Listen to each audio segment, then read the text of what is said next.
Aquí comienza la agenda económica PM de este jueves. Soy Nicolás Pauti y les doy la bienvenida a la revisión de las noticias económicas más importantes de Chile y el mundo.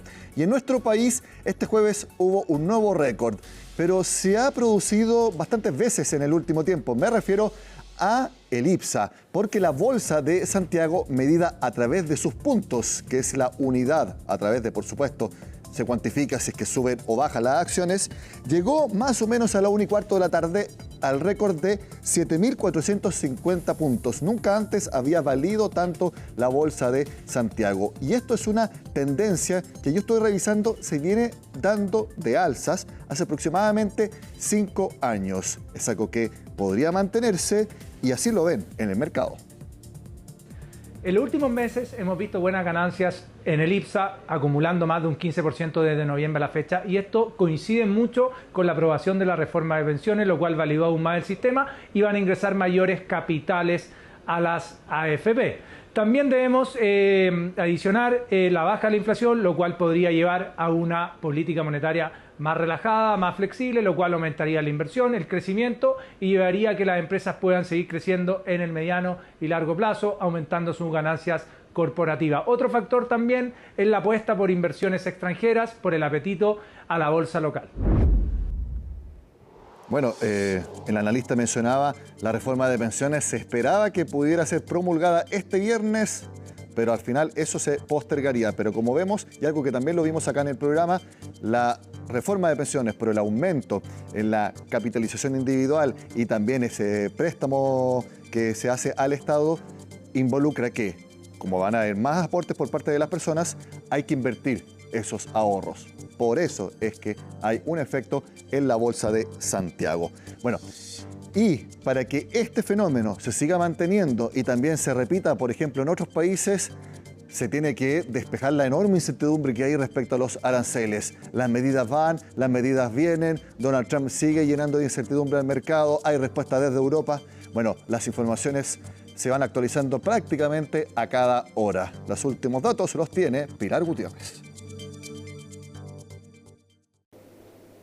Desde este miércoles entraron en efecto los aranceles de 25% a todas las importaciones de acero y de aluminio que ingresen a Estados Unidos, una medida que en primera instancia fue anunciada con el objetivo de fortalecer la producción nacional en el país norteamericano, pero que ya se ha advertido podría tener efectos no deseados, por ejemplo, en los precios que pagarían los consumidores por algunos productos y por algunos bienes. Canadá fue uno de los primeros países en responder a esta medida y que dijo que desde esta jornada aplicarían aranceles de 25% a productos estadounidenses. Cabe destacar acá que Canadá es el exportador más importante de acero y de aluminio hacia Estados Unidos. Pero también la Unión Europea no se quedó atrás y anunció represalias. De hecho, dijeron que desde el 1 de abril van a imponer aranceles del 50% a productos como por ejemplo el whisky, también las motos y las lanchas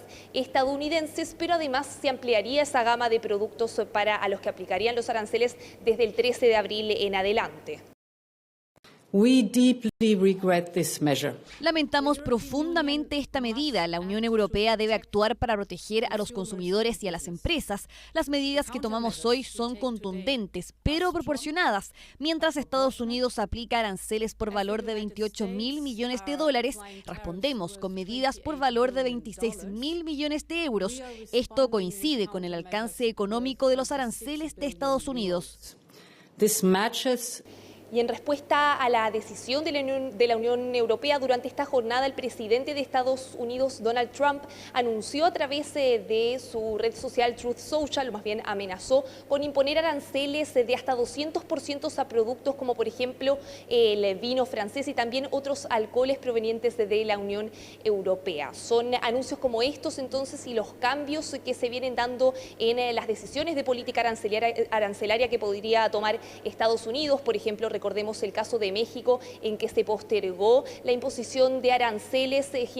Finalmente todo este escenario genera una mayor incertidumbre y ha tenido efectos tanto en los mercados como también en el tipo de cambio. En el caso de Chile, por ejemplo, en las últimas semanas el dólar se ha mantenido bastante inestable, ha mostrado volatilidad, y también en el caso de los mercados, las bolsas han mostrado algunas caídas, sobre todo en el caso de Wall Street, en donde los principales índices bursátiles abrían en rojo durante esta jornada y también lo hacían al cierre. Por ejemplo, en el caso del S&P 500 cerraba la jornada con una caída de casi 1,5%, también el Dow Jones con una caída de 1,3% y el Nasdaq con la caída más relevante de cerca del 2%. El alza en aranceles aumenta los costos de importación y producción, reduciendo márgenes de ganancia y ajustando expectativas de utilidades. Esto ha generado caídas en índices como el S&P 500 y el Dow Jones en los últimos días, de casi el 10%, muy significativo. En el dólar peso, esta ha seguido la tendencia global, con una mayor apreciación del dólar, que podría mantenerse si persiste la aversión al riesgo y el flujo hacia activos de refugio. Si la postura proteccionista de Trump persiste, presionará la bolsa a la baja y el dólar al alza. Pero también JP Morgan ha elevado la posibilidad, la perspectiva que tienen de la posibilidad de una recesión en Estados Unidos para este año a 40%. A inicios de este año, en realidad, veían una probabilidad más cercana al 30%. Incluso el economista jefe de JP Morgan decía que esta posibilidad podría subir hasta 50% en caso de que se efectúen las amenazas arancelarias desde abril que ha venido adelantando Donald Trump. Este escenario entonces para la economía estadounidense, sumado a este fortalecimiento y esta mayor probabilidad de guerra comercial a nivel global, tiene efectos para el crecimiento del PIB mundial y en efecto entonces también tendría consecuencias en el caso de Chile. Todo esto va a reducir el crecimiento del mundo. Todo eso va a afectar el precio del cobre. Si bien es cierto, hoy día está muy bueno por la acumulación de inventarios que estaría haciendo la economía china, ello va a cambiar radicalmente cuando esa conducta se suspenda. Y probablemente podría repetirse lo del año 2018-2019, en que el precio del cobre cayó 50 centavos. Y en el caso de Estados Unidos, una eventual recesión, cosa que no ocurrió la primera vez, porque ahí Trump bajó los impuestos a las compañías de 35 a 21%. Eso, efectivamente, ahora no ha ocurrido. Y en el caso concreto de Chile también se había levantado la preocupación en su momento de una posible imposición de aranceles al cobre, luego de que Donald Trump instruyera una investigación para poder dilucidar cuál sería el impacto que tendría una medida como esa en la economía estadounidense. Sin embargo, esto es algo que se ha estado estudiando, no hay nada concreto que se haya anunciado todavía, por lo menos por el momento. Y respecto a la aplicación de aranceles, durante esta mañana desde el Ministerio de Hacienda se refirieron al tema en un seminario que fue organizado por BTG Pactual, y ahí en su presentación mencionaban la fortaleza que hay en la relación comercial entre Estados Unidos y Chile, y también cómo se han venido cumpliendo históricamente los tratados entre ambos países, los tratados de libre comercio, algo que también marca un precedente relevante, según nos decía ayer también la presidenta de AmCham en entrevista con Agenda Económica. La única certeza que hoy tenemos que hay un tratado de libre comercio entre Chile y Estados Unidos, ¿no? En América Latina solo hay México y Chile con ese tipo de tratado. Y además del tratado de libre comercio, que ya tiene 20 años en vigor, tenemos un tratado de no doble tributación, un acuerdo que fue firmado recién el año pasado. Hoy nuestro foco son con certezas. Asegurar que el Tratado de Libre Comercio esté siendo cumplido a la coma. Ahora, sobre los riesgos en el caso de Chile, desde Hacienda mencionaban tres principales. Uno que tiene que ver con los riesgos financieros, que tiene que ver más que nada con el rumbo que pueda tomar la política monetaria estadounidense a raíz de esta guerra comercial, lo que podría impactar también en la política monetaria entonces de Chile y en las tasas largas. También se mencionaban los riesgos reales, más que nada el impacto que tendría en el Producto Interno Bruto mundial, en el crecimiento económico y por lo tanto en la demanda demanda de exportaciones, lo que podría también tener un efecto en lo que es el precio del cobre y también el precio del dólar. Y por último mencionaban también los riesgos comerciales, lo que tiene que ver con que los mayores aranceles podría generar un impacto en la inversión extranjera. Sin embargo, ahí lo que destacaban es que Chile se encuentra mucho menos expuesto que otros países, pero que de todas formas va a haber que seguir monitoreando entonces el escenario internacional.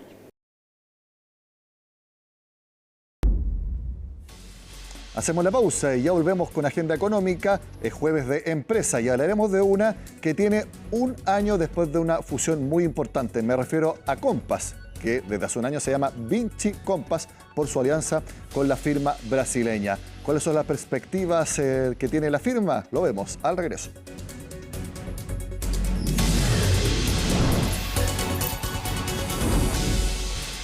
La empresa Compass es todo un ícono en el mercado financiero de nuestro país y desde hace un año se llama Vinci Compass. ¿Por qué? Porque se fusionó con la empresa brasileña Vinci Partners. De hecho, conmemoraron este primer año con una actividad el martes en el Hotel W.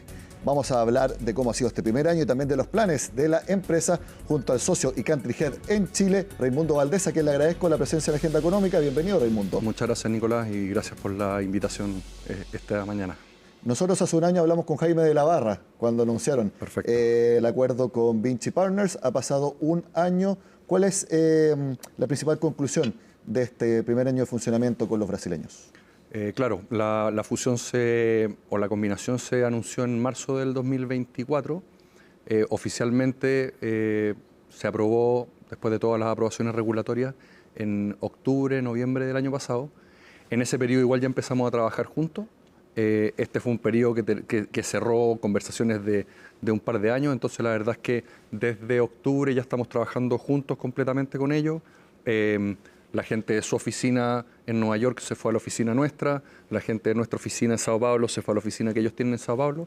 Entonces ahora somos una compañía como de 600 personas, tenemos 12 oficinas en 8 países. Entonces la verdad es que empezamos ya a ver cómo es trabajar juntos con ellos. Se están dando todas las cosas que nos llevaron a terminar haciendo el acuerdo, en el sentido de que nos parecemos bastante culturalmente. La verdad es que la relación del día a día con ellos ha sido súper buena. Mucha gente de lo que es ex Compass terminó participando en, por ejemplo, el comité ejecutivo. Son 9 personas y son 4 de Compass.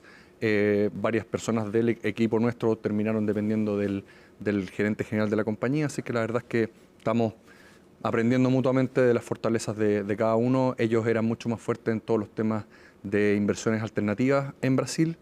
Nosotros teníamos cobertura y oficinas presenciales en todo el resto de la región. Éramos mucho más de activos líquidos y de representación de fondos de terceros, fondos globales. Y en ese sentido hay una combinación. El traslape en términos de negocio era súper bajo, el traslape en términos de geografía también era súper conveniente. Así que la verdad es que el primer año ha sido súper bueno. Terminada la sinergia que nos mencionas, el foco sigue siendo muy fuerte en activos alternativos, lo mencionaste recién, y ustedes ya lo tenían desde antes con Compass. Nosotros sí, así es. La Compass tenía ciertos temas que habíamos hecho incursión en el mundo alternativo, primordialmente te diría yo en la parte inmobiliaria y también en temas de deuda privada. En Perú tenemos un fondo grande de deuda privada como de 250 millones de dólares y teníamos acá desde Chile un par de fondos de deuda privada específicamente de Chile, también latinoamericano, y en algunos de nuestros fondos de high yield latinoamericano poníamos deals de deuda privada. Ellos, por otro lado, tienen todo el espectro de temas alternativos, pero muy enfocado en Brasil. Entonces, private equity, private debt, temas alternativos, hedge funds. Y la idea ahora, lo que estamos empezando a hacer, es ver cómo armamos temas latinoamericanos y cómo le presentamos también a los clientes que tenía Compass en los diferentes países de la región la oferta de productos que ellos tenían. ¿Pero en Latinoamérica enfocado en estos mismos productos que nos mencionabas como vehículos de inversión?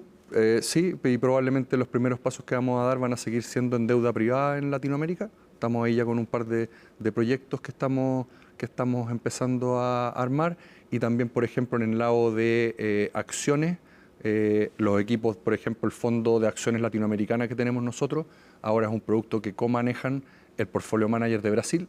Brasil representa como un 60% del portafolio y ellos tienen un Portfolio Manager brasileño muy bueno. Por otro lado, nosotros tenemos una persona que veía Chile y que vivió 2 años en México. Entonces, la combinación de esas 2 personas son los que están hoy día manejando el fondo latinoamericano que tenemos de acciones. Al principio del programa veíamos el nuevo récord del IPSA en casi 7.500 puntos. Ha subido prácticamente de forma constante en los últimos 5 años al menos. ¿Hay más apetito, no sé si la palabra es por aumentar presencia en Chile, pero por lo menos estar más expuestos en nuestro país, en la renta variable al menos? Sí, nosotros tenemos 2 vehículos con los cuales nos enfocamos en esto. Uno es un fondo mutuo de acciones chilenas, y ese fondo mutuo en lo que va del año ha subido en términos de aportes como un 30% más del dinero que teníamos a final del año pasado. Y por otro lado tenemos un fondo de Small Caps Chile, que ha estado siendo reportado, estos fondos, hay algunos fondos de otras administradoras que sufrieron por retiros de parte de las AFP. El nuestro, afortunadamente, ha continuado con sus activos. De hecho, estamos empezando a ver incluso inversiones nuevas de institucionales en el fondo. Reforzamos el equipo, así que la verdad es que acciones chilenas yo diría que es uno de los temas con el repunte que esperamos ver en los próximos meses en la economía, y el tema del cambio potencial que podría haber de administración en el país. Es una clase de activos en la cual estamos súper positivos. ¿Ustedes creen entonces que un eventual gobierno de otro signo político es una noticia que es positiva, al menos en expectativas para la bolsa? Sí, y la verdad es que pensamos, y si uno lo mira en los últimos días, ha habido harta corrección en los mercados internacionales, sobre todo en Estados Unidos, con temas que estamos viendo todos de los temas de la guerra comercial o las declaraciones de la nueva administración en Estados Unidos. Y si uno mira, la verdad es que la bolsa chilena no ha sufrido casi nada. El tipo de cambio se ha estado apreciando aquí en Chile, y la verdad es que nosotros seguimos súper optimistas con acciones chilenas. Hay analistas que creen que eso se debe a la reforma de pensiones porque va a aumentar el ahorro de los cotizantes y eso tiene que invertirse en instrumentos, muchos de ellos en el mercado local. Creo que es posible. Creo que sobre todo con el tema de la reforma de pensiones, lo más relevante es que sacamos de la ecuación una incertidumbre que hubo por muchos años. Llevábamos, no sé, de la Comisión Marcel, creo que es como del 2006. Entonces creo que se cerró una puerta, probablemente no es una reforma perfecta, y va a haber que ver durante el transcurso de este año qué es lo que se va a terminar, sobre todo viendo en la parte del régimen de inversión.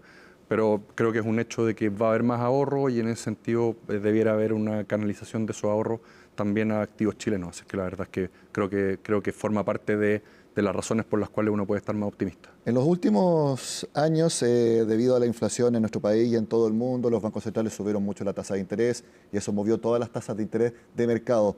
Y ustedes en un reporte mencionan que eso ha hecho muy difícil encontrar inversiones atractivas que no sean depósito a plazo.